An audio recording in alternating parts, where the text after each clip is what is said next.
Local news for Thursday the 30th of April.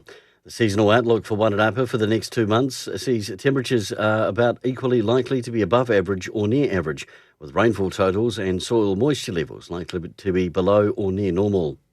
Rental prices may have dropped in some parts of the country, but certainly not in Wairarapa. A one-bedroom home in Masterton will set you back around $250 a week, with most three-bedroom properties are over $400.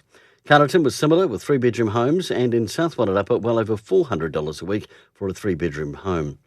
The Tractor and Farm Machinery Association have awarded 2 inaugural scholarships as part of its move to attract, retain and reward skilled workers.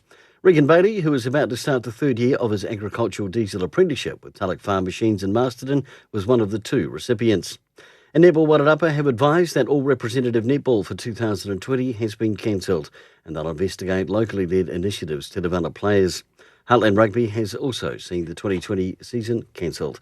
For local news and sport, kia ora, I'm Brent Gare.